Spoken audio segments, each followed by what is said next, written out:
Hello students. बच्चों, हम UV visible spectroscopy पढ़ रहे थे और फर्स्ट टॉपिक हमने क्लियर किया।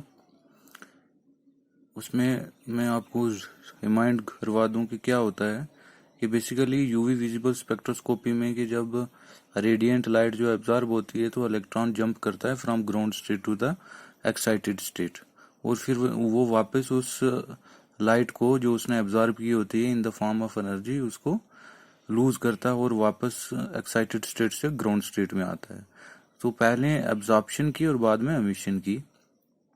इसी के बेसिस पे नेक्स्ट टॉपिक जो आपका आता है लॉ ऑफ एब्जॉर्प्शन आता है कि एब्जॉर्प्शन के कौन से लॉ हैं कि जिन बेसिस पे रेडिएंट लाइट की एब्जॉर्प्शन होती है एक मैटर के अंदर और उसके बाद इलेक्ट्रॉन्स की एक्साइटमेंट होती है। तो ये कह रहा है the absorption of radiant energy by molecules is governed by two laws कि मॉलिक्यूल्स जो हैं वो रेडिएंट एनर्जी को अब्जॉर्ब करते हैं on the basis of two laws, दो लॉज हैं, और वो पहला लॉ है Beer's law and second law is leopard's law.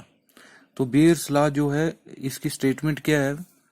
इसकी स्टेटमेंट ये है बच्चे कि amount of light absorbed by a medium is directly proportional to the concentration और नंबर ऑफ एब्जॉर्बिंग मॉलिक्यूल। कि इसका कहने का ये मतलब है, बीयर्स लॉ ये कहता है कि amount of light absorbed by a medium is directly proportional to the concentration और नंबर ऑफ एब्जॉर्बिंग मॉलिक्यूल। कि एक मॉलिक्यूल जो है वो लाइट को कितनी एब्जॉर्ब करेगा ये डिपेंड करता है कि उस मॉलिक्यूल के अंदर एब्जॉर्बिंग पार्टिकल्स कितने हैं। मान लो हमारे पास अगर एक मीडियम है उसमें 8 मॉलिक्यूल्स हैं एब्जॉर्बिंग, जो एब्जॉर्ब कर सकते हैं, तो ये कहता है कि वो 8 मॉलिक्यूल्स जो हैं वो इक्वल अमाउंट ऑफ लाइट को एब्जॉर्ब करेंगे। कि ये डिपेंड करता है, अमाउंट ऑफ लाइट जो है वो ज्यादा तभी एब्जॉर्ब होगी जब एब्जॉर्बिंग मॉलिक्यूल्स जो हैं किसी भी मीडियम में ज्यादा होंगे, और अगर किसी भी मीडियम में एब्जॉर्बिंग मॉलिक्यूल कम होंगे तो जो रेडिएंट लाइट है वो एब्जॉर्ब भी क्या होगी? कम एब्जॉर्ब होगी। In simple words each molecules absorb the same fraction of incident light irrespective of the concentration। के सिंपल वर्ड में हम ये कह सकते हैं कि एक मीडियम के अंदर कितनी भी कंसंट्रेशन है उस पर इस चीज का कोई इफेक्ट नहीं पड़ता। जितने भी मॉलिक्यूल्स लाइट को एब्जॉर्ब करने वाले हैं वो इक्वल अमाउंट ऑफ लाइट को एब्जॉर्ब करेंगे। ये मैटर नहीं करता कि किसी में 8 मॉलिक्यूल हैं, किसी में 20 हैं, 50 हैं, 100 हैं, उसकी कंसंट्रेशन पे बिल्कुल भी डिपेंड जो है वो नहीं करता। वो इस चीज पे डिपेंड करता है कि उसमें एब्जॉर्बिंग मॉलिक्यूल्स कितने हैं। जितने एब्जॉर्बिंग मॉलिक्यूल्स हैं उतनी ही लाइट एब्जॉर्ब होगी, और हर एक एब्जॉर्बिंग मॉलिक्यूल जो है वो इक्वल अमाउंट ऑफ लाइट को जो है वो एब्जॉर्ब करेगा। ये कहा बीयर्स लॉ ने। लैम्बर्ट्स लॉ क्या कहता है? लैम्बर्ट्स लॉ कहता है बच्चे fraction of light absorbed by the homogeneous medium is independent of intensity of incident light. देखो, ये भी एब्जॉर्प्शन के बारे में कह रहा है और ये भी लैम्बर्ट्स लॉ भी एब्जॉर्प्शन के बारे में कह रहा है। लैम्बर्ट्स लॉ ये कह रहा है कि किसी भी इंसिडेंट लाइट की इंटेंसिटी कम हो या ज्यादा हो इस चीज से कोई फर्क नहीं पड़ता। ठीक है, वो सारे एब्जॉर्बिंग मॉलिक्यूल्स जो हैं वो equal amount of radiant energy को एब्जॉर्ब करेंगे। ठीक है, अगर उसकी वेवलेंथ कम होगी, फ्रीक्वेंसी कम होगी, वेवलेंथ ज्यादा होगी, फ्रीक्वेंसी कम होगी, उस चीज से कोई इफेक्ट नहीं पड़ता। जब इंसिडेंट फोटॉन किसी भी मॉलिक्यूल पे पड़ेंगे तो उस मॉलिक्यूल्स के अंदर कितने पार्टिकल्स जो हैं वो लाइट एब्जॉर्ब करते हैं उस चीज पे इफेक्ट पड़ता है, और जितने एब्जॉर्ब करने वाले हैं वो सारे इक्वल अमाउंट ऑफ लाइट को एब्जॉर्ब करेंगे। तो सिंपल वर्डिंग में हम क्या कह सकते हैं बच्चे? In simple word each unit layer of medium absorbs equal fraction of light incident upon it. देखो, इसका कहने का क्या मतलब है कि देखो, मान लो हमारे पास अगर एक लेयर, ये वाली लेयर है नीचे, एक इसके ऊपर लेयर है, एक इसके ऊपर लेयर है, लेयर्स बनी हुई है मॉलिक्यूल्स की, तो अब जो इंसिडेंट फोटॉन आके पड़ेगा वो इंसिडेंट फोटॉन पहली लेयर में भी उतना ही एब्जॉर्ब होगा, दूसरी लेयर पे भी उतना ही एब्जॉर्ब होगा, तीसरी लेयर पे भी उतना ही एब्जॉर्ब होगा, उसकी इंटेंसिटी से कोई भी फर्क नहीं पड़ता है। वो सारे मॉलिक्यूल, अब्जॉर्बिंग मॉलिक्यूल चाहे किसी भी लेयर पे हैं, वो इक्वल अमाउंट ऑफ लाइट को जो है वो अब्जॉर्ब करेंगे। अब बच्चे दोनों लॉज में एक चीज जो है वो कॉमन है। अगर आप इन सिंपल वर्ड्स इसका देखें और इन सिंपल वर्ड्स इसका देखें, इसके सिंपल वर्ड्स में क्या कह रहा है ये कि in simple words each molecule absorb the same fraction of incident light irrespective of the concentration. कि कंसंट्रेशन पे डिपेंड नहीं करता, कोई भी मॉलिक्यूल जो है वो सेम अमाउंट में लाइट को एब्जॉर्ब करेगा, ये कहा बियर्स लॉ ने। और लैम्बर्ट्स लॉ भी यही कहता है सिंपल वर्डिंग में कि किसी भी लेयर में जो मॉलिक्यूल्स हैं वो इक्वल अमाउंट ऑफ एनर्जी को, रेडिएंट एनर्जी को एब्जॉर्ब करेंगे। तो दोनों में एक चीज जो है वो कॉमन होगी। अब इसके बेस पे जब हम इनको कंबाइन करेंगे, combining these two laws following expression called Beer's Lambert's law is obtained. जब हम दोनों लॉ को कंबाइन करेंगे तो हमारे पास एक एक्सप्रेशन ऑब्टेन्ड होगी, जिस एक्सप्रेशन को हम क्या कहेंगे, बियर लैम्बर्ट्स लॉ। वो एक्सप्रेशन क्या है, log of I naught upon I is equal to ECL equal to A। इसमें I naught क्या है, I naught is the intensity of incident photon है, I is the intensity of transmitted जो emitted photon है जो वहां से बाहर निकल रहा है, और C is the concentration of solution है, और concentration of solution है किसमें है, मोल्स पर लीटर में। L is the path length of the sample, usually 1 centimetre.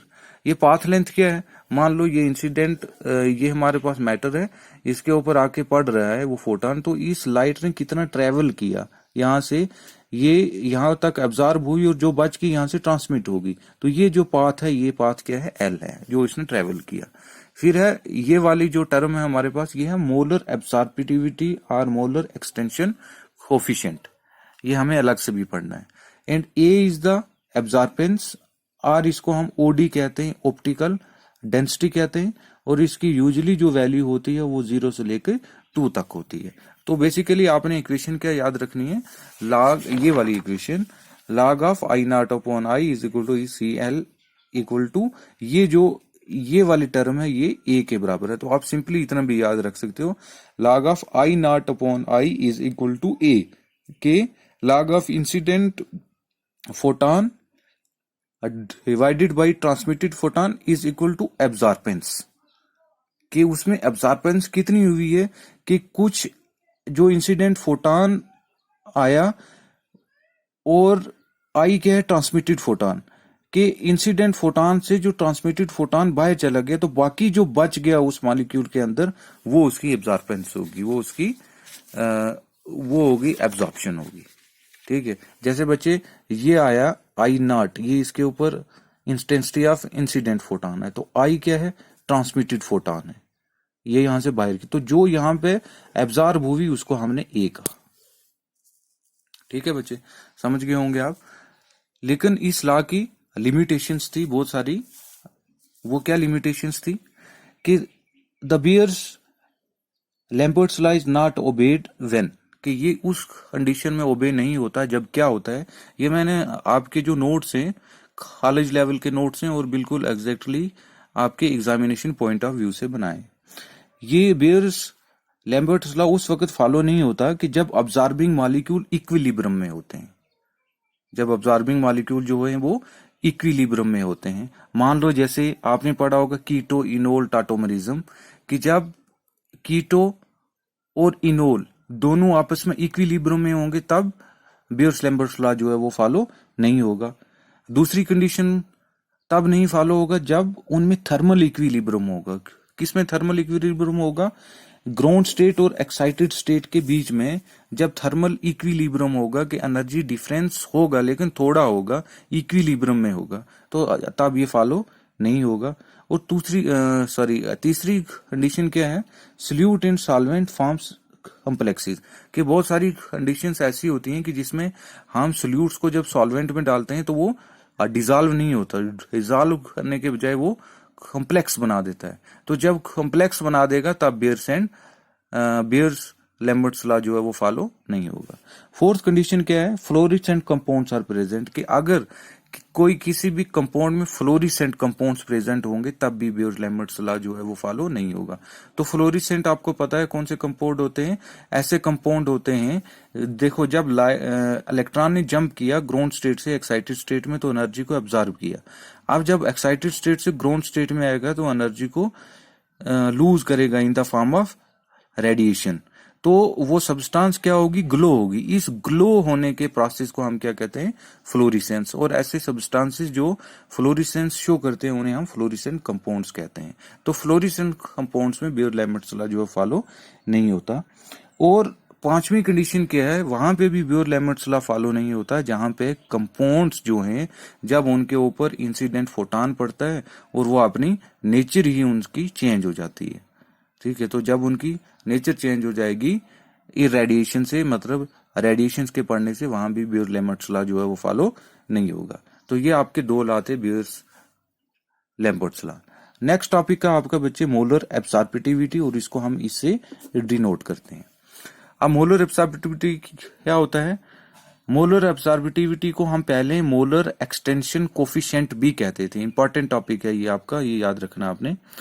It is the property of molecule which undergoes electronic transition, कि ये वो molecules जो इलेक्ट्रॉनिक ट्रांजिशन शो करते हैं उनकी एक प्रॉपर्टी है।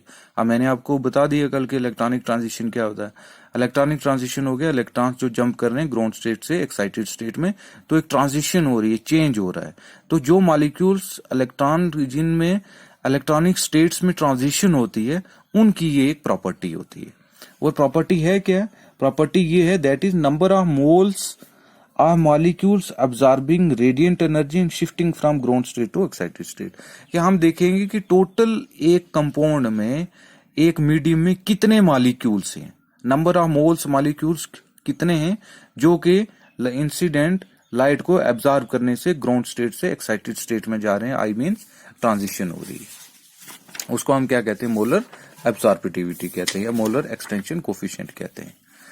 अब आगे क्या कहता है ये, magnitude of molar absorptivity depends upon two factor. ये दो फैक्टर पे डिपेंड करता है। वो कौन से दो फैक्टर हैं, प्रोबेबिलिटी ऑफ ट्रांजिशन, कि ट्रांजिशन होने के चांसेस कितने हैं, कि कितने % चांसेस हैं ट्रांजिशन होने के, ये उस चीज पे डिपेंड करता है। दूसरा साइज ऑफ ऑब्जॉर्बिंग सिस्टम, कि जो हमारे पास सिस्टम है जिसके ऊपर रेडिएंट एनर्जी आके फॉल हो रही है उसका साइज कितना है।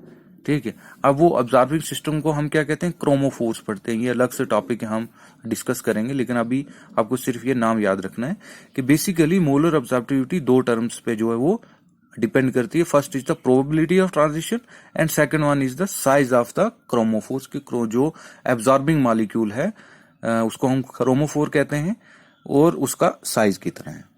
The typical value of molar absorptivity range from 0 to 10⁶, कि इसकी जो मोलर ऑब्जॉर्बिटिविटी की वैल्यू होती है वो 0 से लेकर 10⁶ तक होती है। And value above 10⁴ are called as high intensity absorption. 10⁴ से अबोव जब होती है तो उसको हम क्या कहते हैं, हाई इंटेंसिटी एब्जॉर्प्शन कहते हैं, और जब 10⁻³ से बिलो होती है तो उसको हम लो इंटेंसिटी एब्जॉर्प्शन कहते हैं। Molar absorptivity is given by, इसकी एक इक्वेशन है, वो इक्वेशन क्या है, ये आके हम आपके पास molar absorptivity is equal to A/CL। याद रखना है आपने।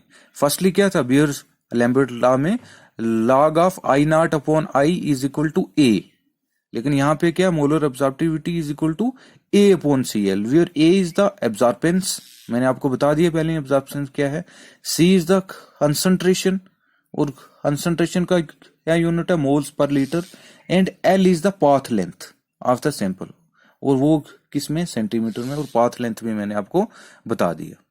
ठीक है, तो ये इसका यूनिट है मोलर एब्सॉर्बिटिविटी का, जो कि मैंने ड्राइव किया हुआ है, ये आपको समझना है। और इसके साथ में एक न्यूमेरिकल भी है जो कि मैंने सॉल्व किया हुआ है। ये न्यूमेरिकल जो है वो आपको सॉल्व करना है। देखो आपको कितना समझ आता है, फिर इसमें कोई भी आपको इश्यू होता है तो आप मुझे पूछ सकते हैं। Thank you.